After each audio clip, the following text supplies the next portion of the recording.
All right, this is going to be part 2 of my Spider-Man 2 breakdown. As you know, it's going to be off the cuff, one take, get it done. So we're at 8:34.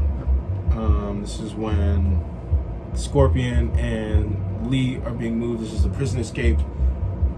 I already explained in the previous video, the tale and everything, and why I ripped the music up under that section.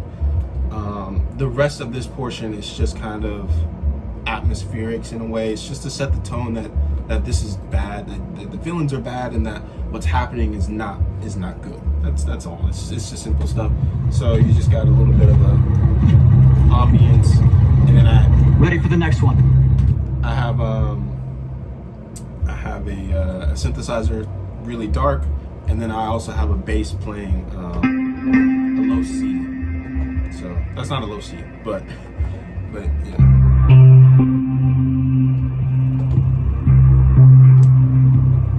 And because these synthesizers, because they're synthesizers and not strings, you can go really dark if you want to. I don't know if you can hear that. Probably not. I should be able to hear that. So yeah, that's cool. I kind of just start playing some notes, and at the same time, this synthesizer is cool because there's a pulsating, feeling to it, and so I like that. And when I was kind of looking through, I just literally found this in Logic's library, but when I found that, I liked it, and I think the higher I go, it might be faster. No, it's not. It just sucks. But yeah, I like that. It set the tone that what's happening is bad and everything. Fast forward to 9 minutes and 36 seconds. Miles and Peter start to see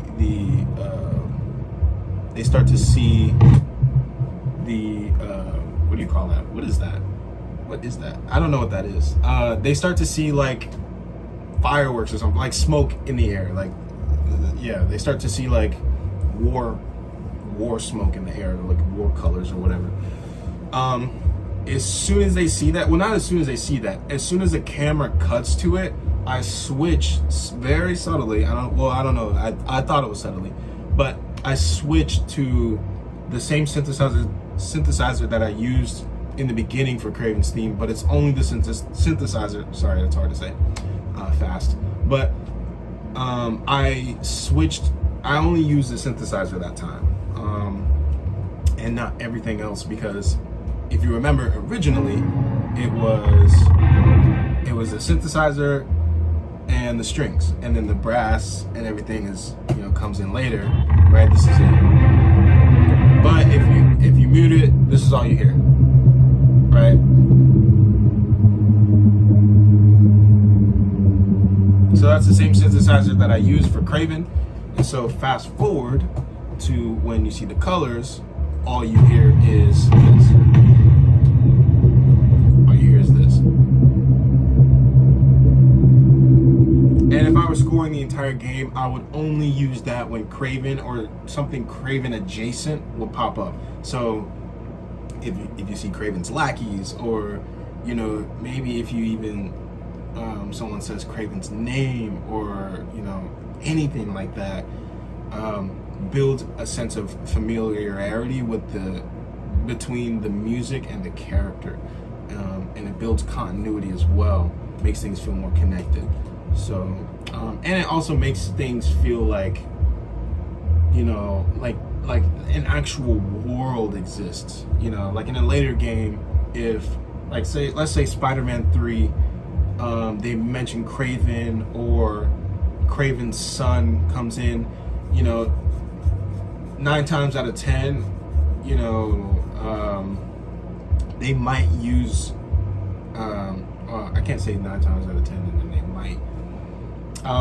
Oftentimes you will see them use the same, theme, like use Kraven's theme. So let's say Kraven's son pops up in Marvel Spider-Man 3. They might use Craven's theme, but do a variation of it because it's not Craven, but it's something Craven adjacent.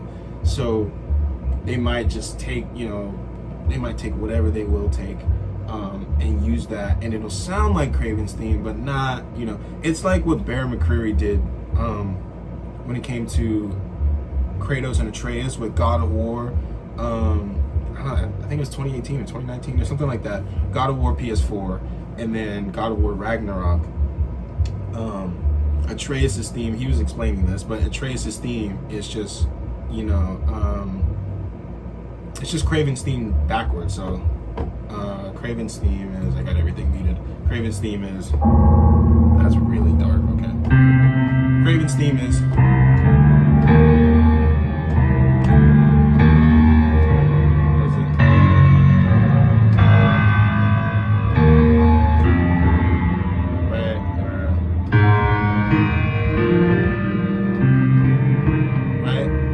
Atreus' theme is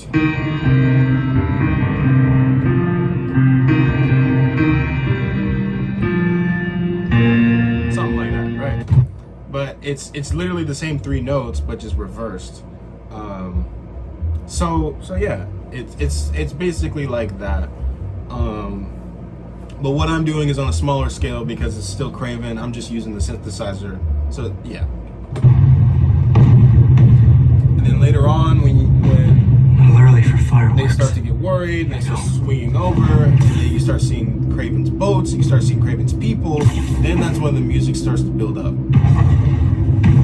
Actually, it's when the boats start getting flipped. That's when I introduced the strings that I used earlier. If these are... Make sure the prisoners are secure. So I have the strings here. I'll take that. Protect the ship. And then at this point, I'm just letting the theme play at this point, right? I literally just copied and pasted the theme. I mean, here, but you can say, oh, well, you copied and pasted it, you're just reusing the same stuff. But I pasted it, it was strategic. It wasn't just like, oh, I just copied and pasted it, whatever. It's like, no, I thought about it, and I thought, okay, this works for this scene also, let me use this here, and then let me also, let me wait, because if you just copied and pasted it, then it's not gonna work, right? If I had literally copied and pasted the exact same thing, it would not work. And so I was like, let me wait, use just the synthesizer, let me just use the synthesizer. And then when things start to develop, when boats start to get flipped, they start getting attacked, then you make the music start to build, and then, introduce this theme. And so, so yeah. Chip! Form up on me! And then the camouflage comes off, and then all the ships are revealed, everything's revealed, and then that's when the music finally settles. And then now we're just going into Craven's theme. Try not to say Kratos. This is probably about the bottom. But yeah, so now it's just Craven's theme just playing. Because it's Craven's people, it's his hunters. So, he could show up at any moment, right? If you're playing this for the first time, this is his people, and he could show up at any moment because this is his people and his resources and his army. So you don't know where he is. So during the fight scene, the most important part here is the action. It's not the music. The music, I'll pause it, but the music helps enhance the fighting, but that's not why they're playing, right? They're not playing because of the music, they're playing because of the mechanics of the game. They're playing because of the graphics of the game. They're playing because of the story of the game. They're not playing because of the music. So you want to be present, you want to enhance the fight scene, but not be in the way, right? So if I actually mixed it together, because I didn't mix it together, but if I actually mixed it together, the music would be a lot lower than how it is now. Don't take this as this is how it would sound like professionally, right?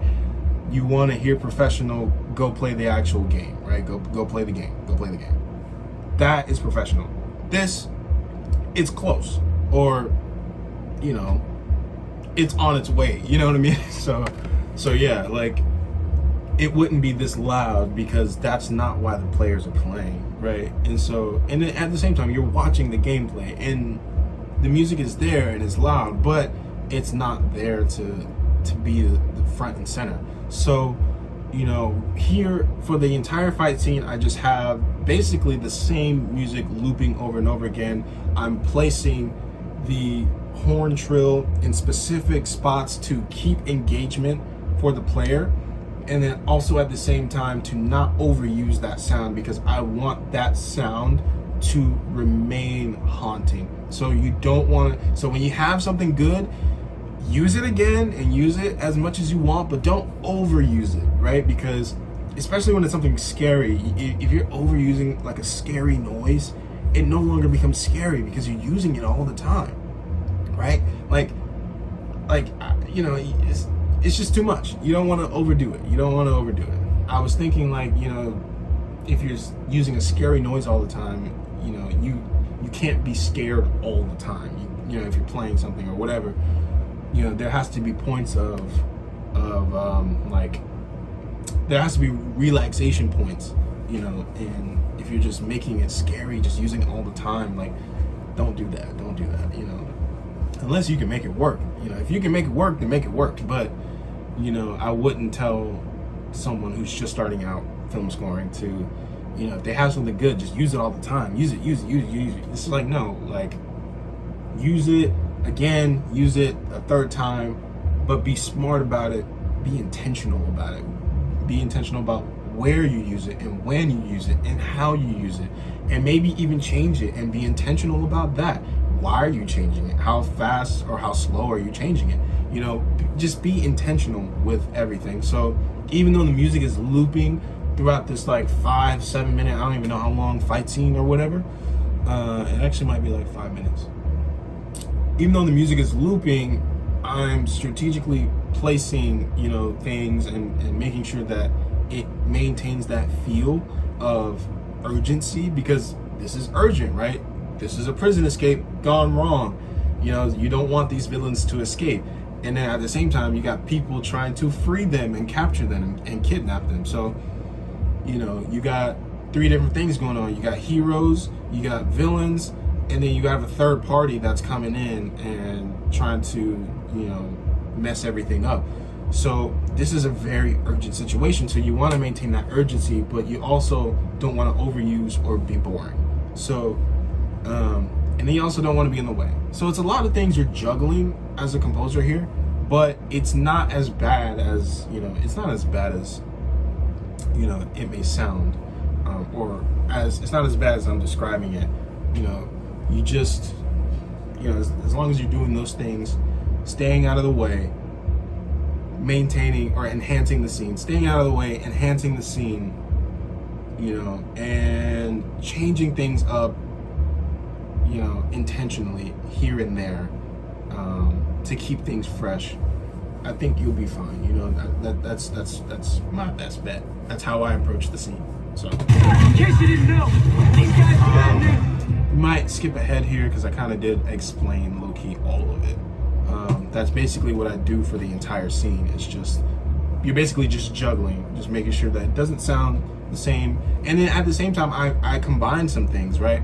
I combined some phrases together, so they're going on, you know, it was kind of contrapuntal in a way, where you got 2 independent lines going on at the same time, just to keep things fresh and not make you feel, you know, like it's the same music, even though it's not important. No one's listening to it, really, not like actively listening. That's what I mean. Like, you can hear it obviously while you're playing, but, you know, like, you might hear something cool and then your ear will, you know, get on it, and then like you're going right, and then you go right back to the game. You know what I mean? So it's just like, you know, you might stop during the gameplay and be like, whoa, that was a really cool sound, or that was a really cool whatever, and then you're going right back to the game because that's why you're playing. That's why they're playing. It's because of the game. So yeah. But we're gonna go here. We're gonna skip to 14 minutes and 40 seconds. This video isn't gonna be as long, I don't think, as long as I don't talk too much. But we're gonna skip there. And honestly, I'm starting to realize that in the original video, I probably should have given timestamps so you guys can like go back to the original video and see. But it's all good. We move forward. So, wrong key. So, the checkpoint starts. Once you hit the checkpoint, you defeat all the people. Oh, I kind of skipped one section, but I'll talk about this briefly. So, once we hit the checkpoint, and you get a cutscene, and we're going into a different stage of the scene or the battle or whatever. We're going into a different place, a different area. We're going to the side of the ship, and then we're also going into the ship. So the music needs to be different, right? And then at the same time, things are escalating. So now they're trying to sink the ship. They're not even trying to, well, they are trying to capture the villains and whatever.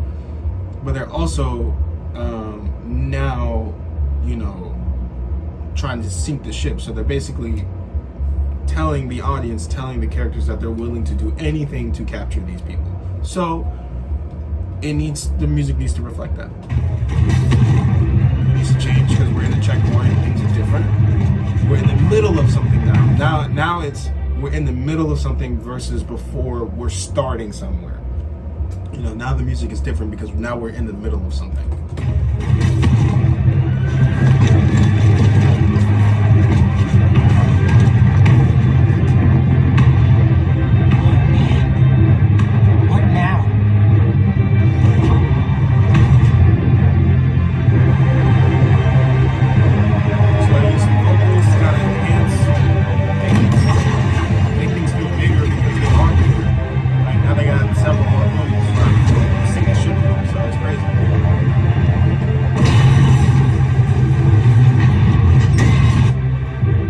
So I'm gonna go back a little bit. So for here, I'm not gonna stay here too long, but I'm gonna go back to 12 minutes and 58 seconds where I have another pause scene. So in the first video I explained it. If you didn't watch the first video, go back, go watch the first video and then come back to this one so we can, you know what I'm saying, but we have another section here where I'm going into the menu and then going out of the menu. It's smaller, but that doesn't mean that it's any easier to do. You still have to program every single instrument.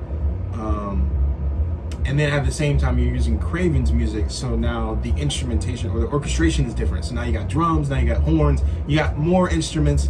And so, you might think like, oh, it's a smaller section. That means it's easier. It's not, you have, cause at least in this section, in this case, I have more instruments in this section. So it's, it's a thing. So, Story lies with it. but yeah, it's just making sure that everything lines up. And I will give a little bit more context. So when I was initially scoring this, I took one instrument and kind of set the EQ where I wanted it to be for, and then after that, I set every other instrument to that point, right? So it's a very gradual process. It's not like, oh, I just did it and I just knew. It's like, no, you gotta kind of experiment and see, okay, what do I want to do here? How much do I want to go? Okay, I want to do this. Okay, so now let me, apply that to every instrument. What does that sound like? Okay, that sounds cool. Or that sounds like trash, Let me redo it. Let me mute it some more. Let me, bring it up a little bit. It's just experimenting, seeing what works with what you're, with the content that you're scoring. So yeah, that's what I did here. Pretty much the same stuff.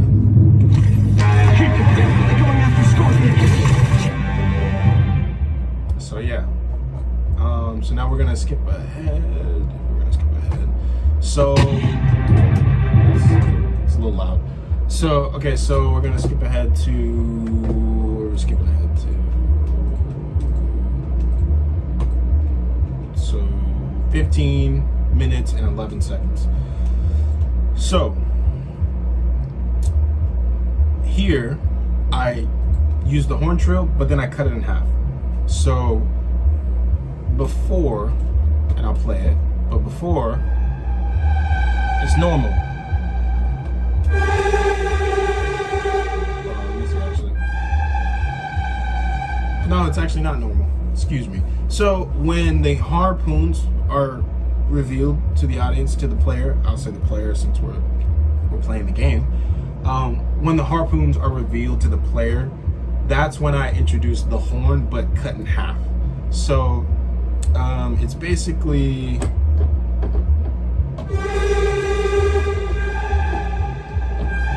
bring it down here. So that's basically what it is. I'm kind of exaggerating a little bit, but that's what it is. Versus the first one was right. So the first one was I brought it down. So here's the note. I brought it down, and then we're going, and then I brought it back up. Right. That was the first one.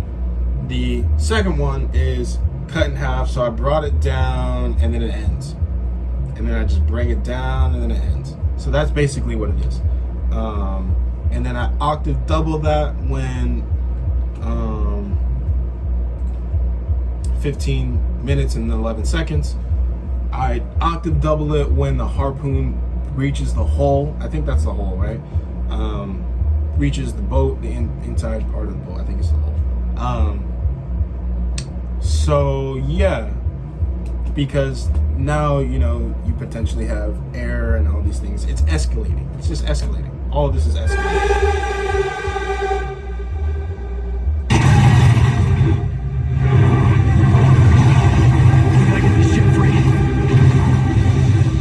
So here I'm just kind of repeating a lot of things because just to keep the you know, just to keep, what do you call it? Just to keep the anxiety up because things are happening, right? And then Miles goes in the boat. So amazing.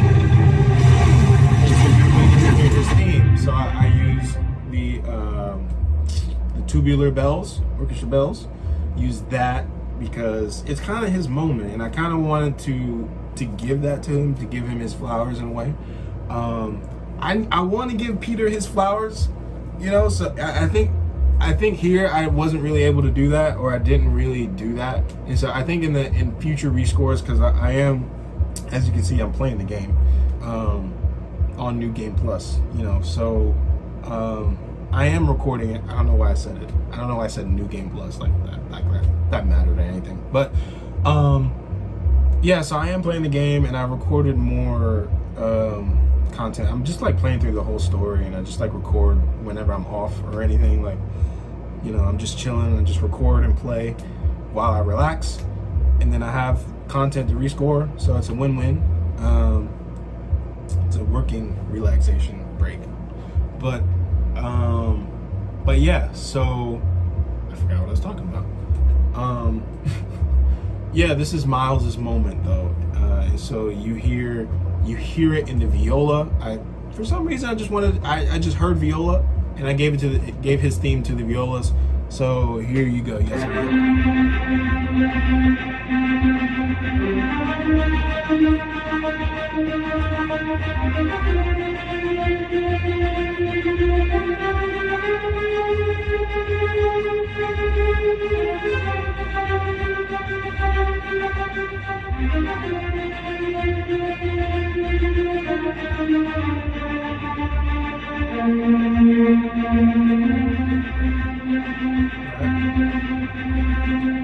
So that's the whole phrase. That's his whole theme.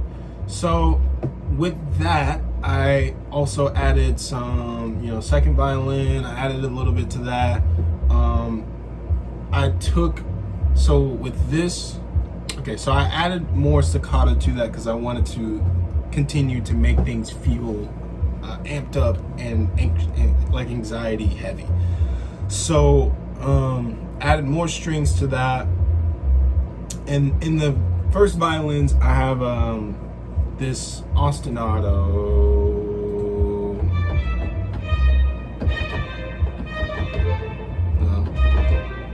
Forgive me, I haven't played this in a while.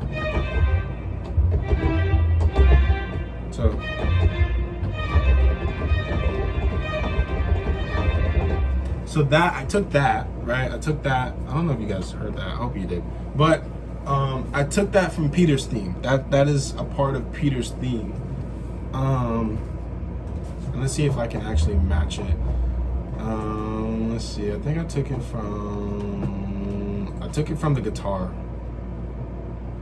So let's hear it. Right. So I know what you're saying. I know what you're thinking. That sounds nothing like what you just did. And you're right, in a way. So what key is that? Right? So that's in C major, I guess. Yeah.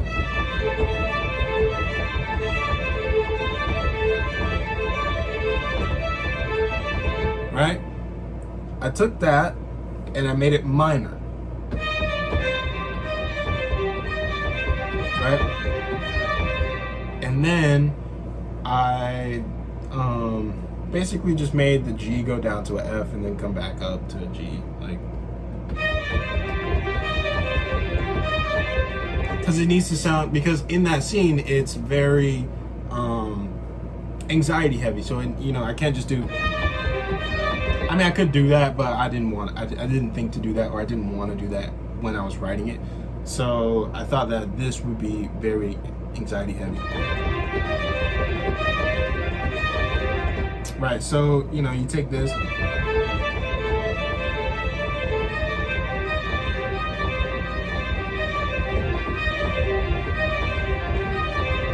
So I kind of took it and changed it and kind of made it, fit within the scene,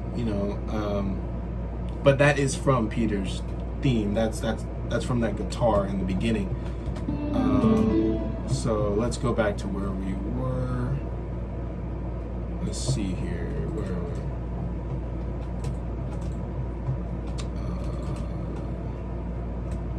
we were in the string section. I remember that. So here. So this is what we got. Miles and Peter's theme together. In a way. With some chords.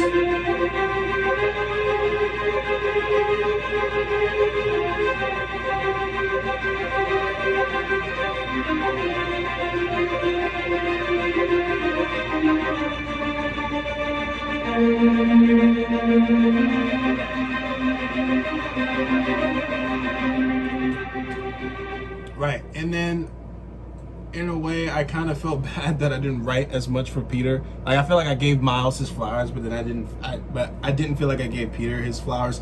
So I did a full-on combo, theme combo here. And you got Miles' theme in the violas.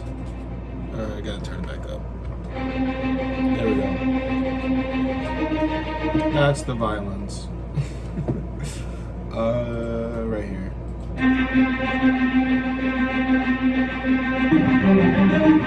And then I gave that same ostinato to the cellos. That's from Peter's theme. So, and then on top of that, because we have Miles' theme, like the entire thing. So, and then you got some harmonization here. Got some harmonization, nothing crazy. But then the biggest thing that you'll probably notice is the piano. That is totally Peter's theme, just in a different key.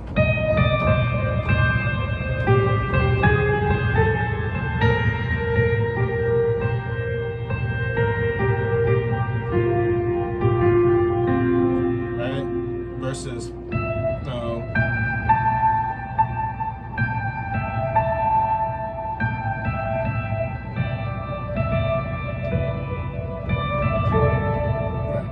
So it's the same theme, just in a different key.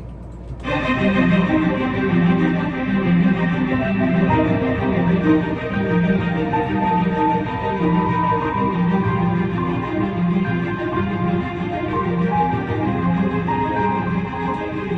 I was messing around.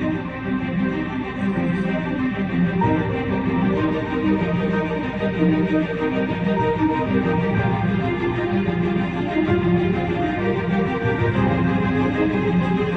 in the cellos, you might notice that they changed. All I did was some retrograde, just reverse it. So it's the same ostinato, just in reverse. In the cellos.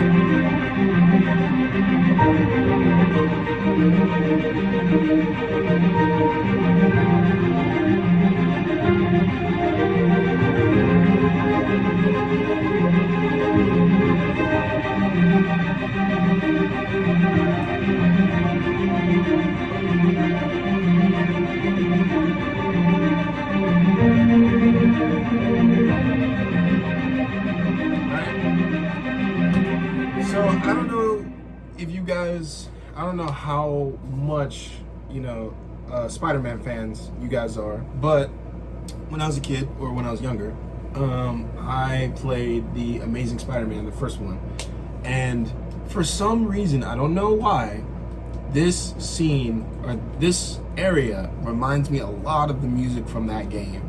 And I think it's the chord progression. I know why. It's the chord progression. I think it's either it's the same, like the literal same key signature and chord progression, or it's the same like intervals, and so if that makes sense. So it's like, it really reminds me of that.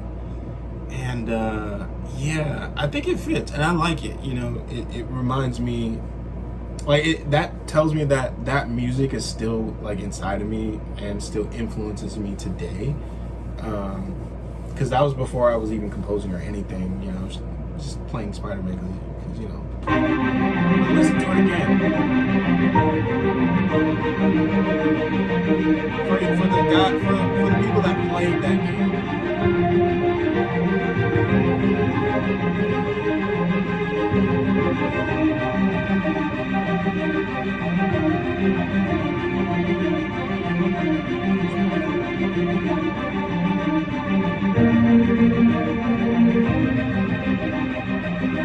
It's specifically that one chord that reminds me of it. Everything else is like, oh, okay, but then it's like that one chord really reminds me of it. I'll figure out what it is later. I don't want to have to try to figure it out now and take y'all time up trying to figure that out. But yeah, in the background I have cellos. I think I have let me see if I have drums as well. I got drums going. So I still got the drums going, even though at this point we're not really, we're not really around Craven or around his people or anything like that. The things that are happening are because of Craven, and so he's kind of put in the background. Oh, okay. So he's kind of, in the background still. His presence is still there, even though, we haven't seen him yet. Everyone clear! So you still got those tribal drums, but you got Peter. So here, it's interesting. It's crazy, right? So you have 3 themes actually going on. That's just gonna have to be like that. So you got 3 themes going on, right? You got Craven's theme. In a way, you don't really have Craven's theme, but you have Craven's drums. You got Craven's drums. You have the piano playing Peter's theme, and then you have the viola and string section playing Miles' theme. So you got 3 themes kind of going on at the same time. And I know earlier I said, all right, so we kind of got cut off, but that's all good. I ran out of space. I told y'all in the last video, I don't know how much space my freaking phone has, but we're all good now. So yeah, in this section where Miles goes into the ship, this is minute 16 second 19. I don't know why I said it like that. 16 minutes 19 seconds. Say it like a normal person. But yeah. So you got 3 themes going on at once, right? And I kind of implied not to do that earlier, but I wasn't really trying to say that. What I was trying to say was, for those characters in that short little segment, there's no point in writing a theme, for like a couple seconds, like of screen time. There's no point. These characters are all important. You got Craven, Peter, and Miles. These are are main people, so they need to have definitive sounds, themes, anything, you know, like doesn't matter what it is, but something to recognize them and to differentiate them and their worlds, because they all have different worlds in this game. For the people that have played this game, they all have different worlds and they're all dealing with different things. Craven has his sickness and his lust for power, not lust for power, but like he has this sickness and this lust for hunting and things like that. Peter has the mortgage, and he's dealing with May's death, and he's dealing with relationship stuff, and he's still struggling to balance Peter Parker with Spider-Man. Miles is dealing with his dad's death, struggling with balancing, you know, being Miles and Spider-Man, and then forgiving Lee and things like that. So they're all dealing with different things in this game, and so, you know, I believe that they should all have a definitive kind of sound, at least, if not a theme or an ostinato or something like that, that differentiates them from every other character.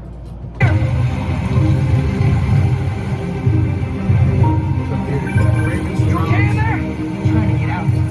Looking for civilians on the way. Piano for Peter, What happened out there? violas for Miles. Hello?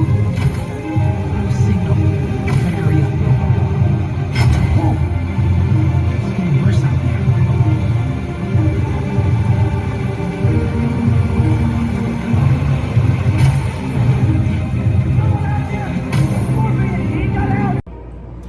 Okay, so we got cut off again, but I'm determined to finish this video, or this project.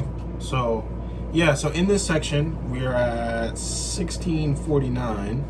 In this section, we come to learn that there's someone trapped behind a door in a room or in a cell type deal, and they can't get out. And so I drop the drums to, and I introduce some legato strings to make things feel, you know, more dire, because they are more dire, right? He's looking for people, he finds someone trapped behind a door, and so, you know, drop the drums and make it feel more dire. He got out! And he threw me in there! He's loose. I have to tell Spider-Man. I'll get you out! It's really just bass, though. It's just legato bass. Stay calm! I'm running out of the way! Electrical access. Sounds promising. Oh, Pete's got eyes on Scorpion. So These guys here are I was ready. trying to avoid resolving in the same like 4 chord progressions over and over again. For some reason, I think it's just, I think this is the longest that I've written for a project. I've never done something that was 20 minutes long before. So, and I think, I'm sure in the future I'll think that that's very like funny, like ironic, I guess. Because, you know, I plan to do this for a living, but yeah, so back to what I was saying. I was just trying to avoid doing the same thing over and over again, because like I said before, you don't want to repeat too much. You want to, you know, if you find something good, reuse it again, sure. Don't do it too much to where you're literally just repeating yourself over and over and over again. So, you know, he's going into an electrical access back place, panel, you know, area type deal. So it's like, okay, maybe I can reserve a little bit, hold back a little bit, so I can go down a deep, you know, down a different path. So that's what I was trying to go for. Still here! Promise! This is just more theme and variations on his theme. So if you listen, it's literally just Miles' theme.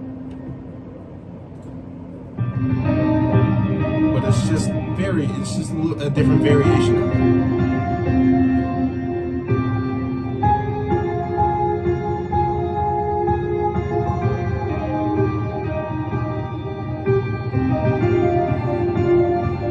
For reference, this is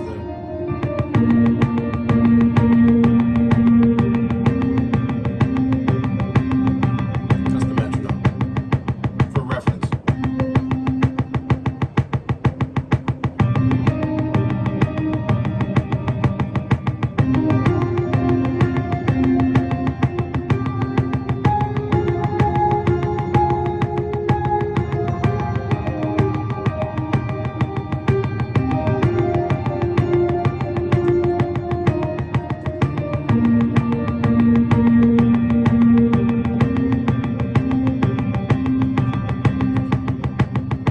so when he goes out and tries to rescue the person, the music is just, you know, it's just back to dire. Flying alive. Same stuff. I need you to stay away from the water, okay? So I'll show you what it is.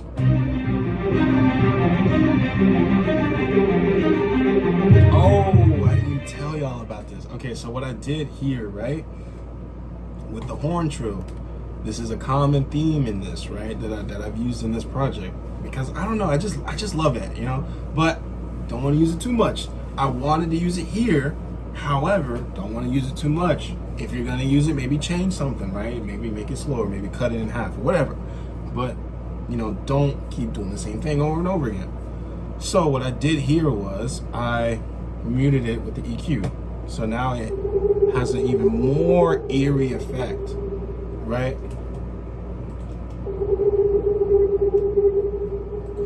I think here, yeah. So it has an even more haunting and eerie effect. So yeah, I don't know, I just love that. I love that sound for some reason. I just love that sound. But yeah, so here's the music. Here's it. So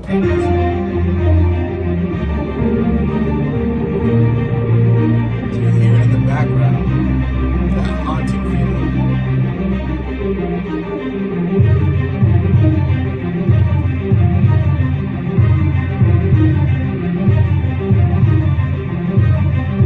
Right? And then we get to the reveal that it's Scorpion. And then you hear that haunting feeling because I drop everything out. Into the water, okay?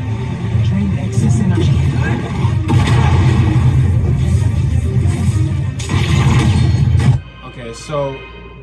Okay, so there's a lot happening right here. There's a lot happening and it's only a couple seconds. But we're gonna break it down. So what's happening here is you have Miles being a hero, and then you have the reveal that he's actually saving a villain on accident. And then you also have the reveal that he got loose and is now attacking Miles. So there's a lot happening within like a couple of seconds. And so as a composer, you only have those seconds to convey all of those emotions as they're happening. So I have the strings. Now, you know, as a composer, as a film, you know, composer for this project or whatever, like if you're working on a project, you obviously know what's gonna happen, so you can set the music up in order to make that transition easier. What I mean by that is I started taking out some certain strings, certain staccato, because I knew that this was coming up. So I can't let it get to that car. the second violin stop, I'll just say it like, for reference, the second violin stop when Miles, before Miles even gets out to save him.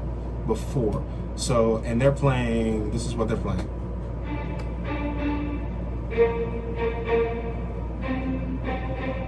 Right, so they're playing the same rhythm as the drums, but they're playing it with with the notes from Miles's theme. Same rhythm, right?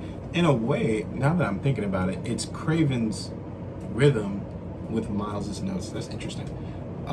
So yeah, that's why I like breaking stuff down, because even I'm, you know, finding stuff out and I think it's cool. Okay, so my phone is literally actively running out of space, so we got to keep it quick. So as I was saying, you can set the music up in a way to where you can prepare for that transition, because you have to make the transition when you go from Miles saving someone to now he's saving Scorpion to now Scorpion is loose and is attacking him. Those are 3 transitions that you have to make within a couple of seconds, and you can set the music up in a way to where you can make that transition smooth. So what I do is I start kind of taking out instruments that aren't as important, like the harmony instruments, or I mean really it's just the harmony instruments and the melodic instruments in a way as well. I think. So the bow here. Can't let it grind.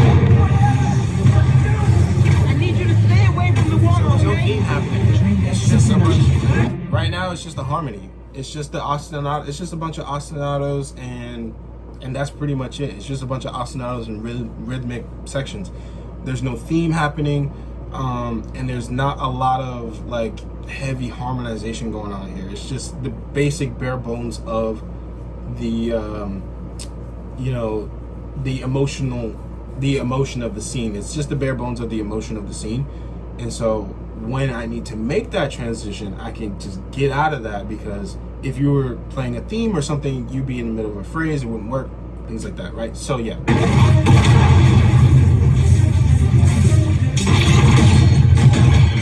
you hear the same Penderecki harmonic strings, you know, that I used before for Scorpion and the villains, I use the same thing here. And the way I came up with this was I was literally just experimenting. I was just experimenting. That's it. It wasn't like, oh, I'm gonna use this here or there. I experimented, and I was like, wow. Then after that, I was like, you know, I'm gonna use this here, and I'm gonna use it in this way. Just because I gotta keep it quick. I basically just was random with it, very random. It's very random, right? Then when Miles sees his dad, I dropped it to one note. That's not the note, but I dropped it to one note because he's now wondering what's happening. Is this his dad? Is it not his dad? Then when you see his dad's eyes glow up, that's when I start introducing more instruments, because he's tripping out basically, right? And so that subtle distinction of like, okay, what's happening? He's like, oh, he got hit, and then what's happening? And then, oh, he's like losing his mind, or he's not losing his mind, but he's hallucinating, and the music reflects that process of his thinking. Also at the same time, with the horn section, dude, I am literally on borrowed time. With the horn trill, I bring it out when Scorpion starts to try to attack him. So before, when Scorpion's breaking out, it's still that subtle EQ, the EQ's on, muting it, everything like that. When Scorpion attacks him and hits him, then that's when you start, then that's when I turn it off and you hear it loud again. All in Takes a million chicks.